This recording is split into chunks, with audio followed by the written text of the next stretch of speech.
Let's bring in Joshua Skule now, Senior Vice President, Risk Advisory and Consulting Services at Allied Universal. He was formerly Assistant Director for the FBI, and he joins us from Washington, D.C. Joshua, thank you for your time. If inauguration passes off peacefully, will Trump's base remain a threat? And should law enforcement go as far as to classify them as domestic terrorists? So, first of all, thank you very much for having me. I would say that the inauguration will go off without a hitch. There's the requisite amount of security forces, something we haven't seen in a long time, deployed to the Washington, D.C. As far as the extremists on the right or the extremists on the left, I think that is something that law enforcement, the FBI, Department of Homeland Security will have to continue to appropriately monitor to make sure that any hint of violence in any of the cities inside the United States are appropriately mitigated. So, Joshua, you know, we've got the numbers, right? Boots on the ground, National Guard, at least 20,000 of them, plus a lot more in terms of security police, et cetera. We've got a perimeter of sorts established as well. I mean, D.C. is basically on lockdown right now. My question to you is, how do security officials control this whole idea of a fifth column? That is, you know, the whole idea that the Capitol riots were an inside job. You know, you got to start thinking about which side a lot of folks are on, whether they're in the Guard, in the police, or, you know, Senate or House staffers or lawmakers themselves. I mean, how do you police that? So, first of all, as far as an inside job, I mean, I've seen a lot of reporting. I also know there were several police officers arrested as a part of taking that, as well as several former military members taking part in the attack on our Capitol. There are almost 1 million police officers, 18,000 police departments inside the United States. The vast majority, in my experience, looking to keep their citizenry safe, taking their oath of office very, very seriously.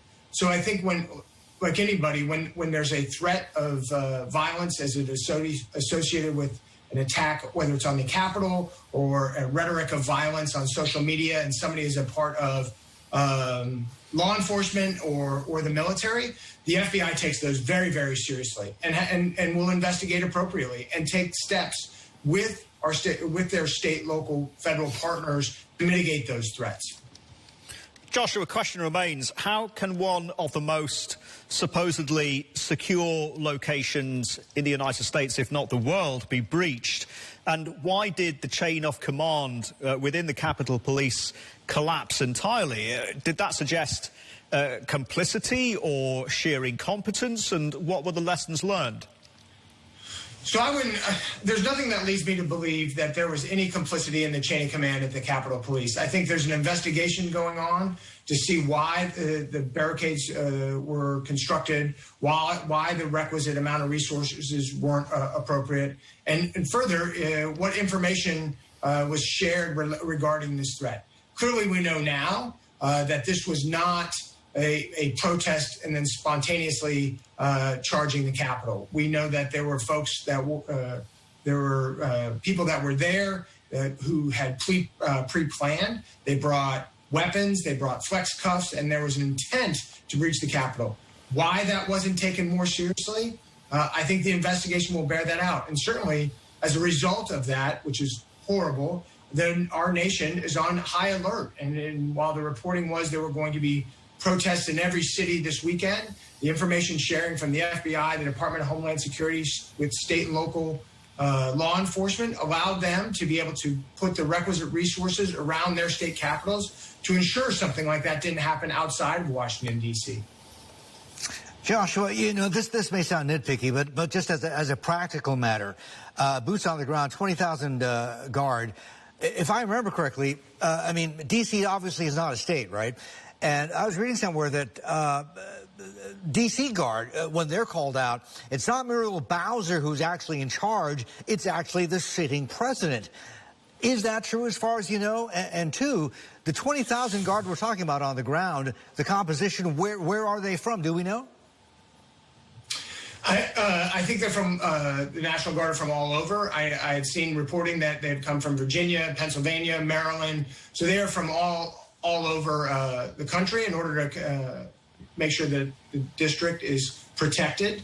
I don't know the chain of command for the National Guard, unfortunately. I know that the mayor likely does not have the authority to call them out.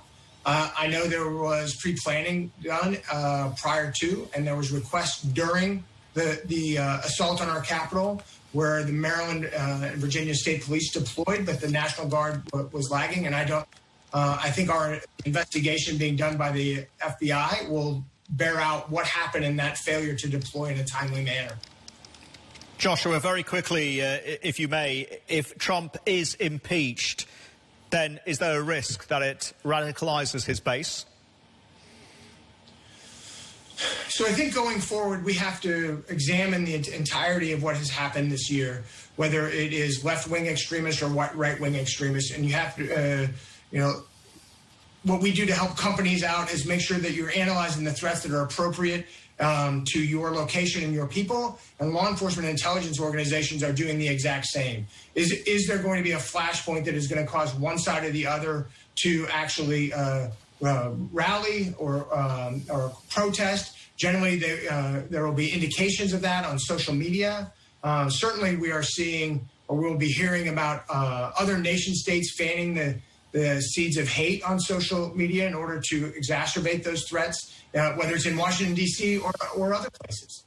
So I think looking at, while atrocious and horrific on the Capitol, I don't think that one can look at that in isolation based on all of the protests and the violence that's gone on over the last year.